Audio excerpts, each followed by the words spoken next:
everyone, and welcome back to Lingua Wave Podcast.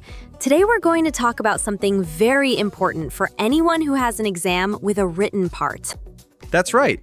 If you're preparing for exams like IELTS, TOEFL, CELPIP, or even a university test, this episode is for you. Especially if you need to write an essay or a paragraph. Today, we'll teach you a key skill that can really help you improve your writing scores in exams. So let's get started. The essay question problem. Let's look at a typical essay question that appears in exams like IELTS or TOEFL.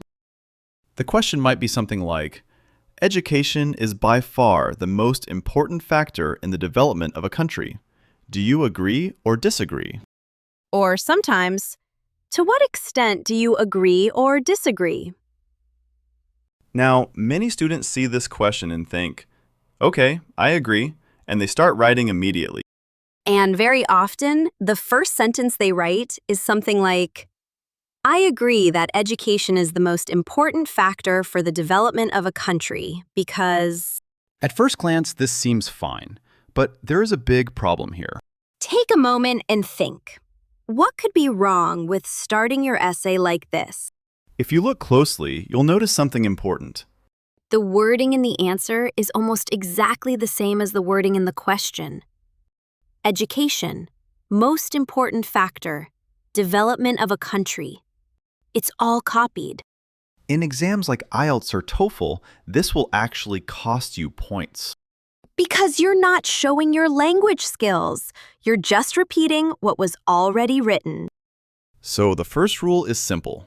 Don't copy the question. Instead, you need to paraphrase the question. Paraphrasing means taking someone else's sentence and expressing it in your own words. The meaning stays the same, but the words and structure change. This shows examiners that you understand the topic and can use English flexibly. So, let's start with vocabulary. Use synonyms. A synonym is a word that has the same meaning as another word. For example, big and large, or huge and enormous. So instead of repeating words from the question, we use synonyms. Take the word education. We could replace it with schooling or formal education. Instead of most important, we could say essential or significant.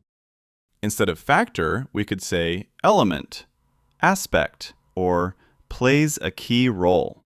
Development could become progress, growth, or advancement. And country could be replaced with nation. So one possible paraphrase could be, schooling plays a vital role in the progress of a nation. One important warning here.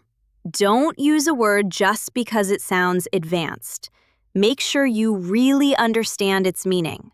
If the word is slightly wrong, your sentence may sound strange. Another powerful paraphrasing technique is changing sentence structure.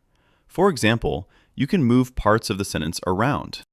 The original question starts with education.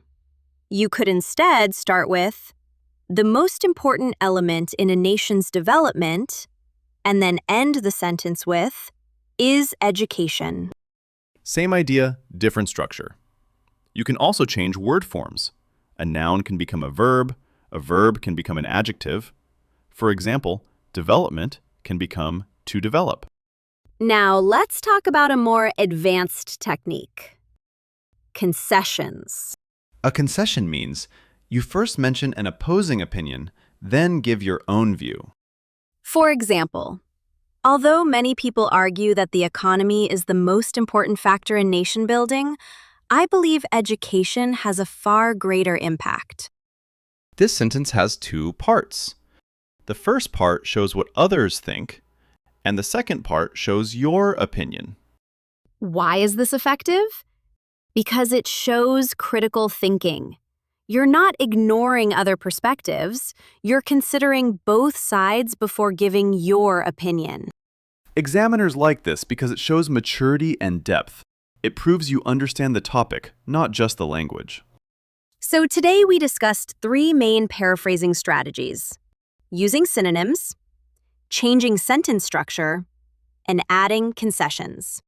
These skills are extremely useful for high school essays, university writing, and exams like IELTS, TOEFL, and CELPIP.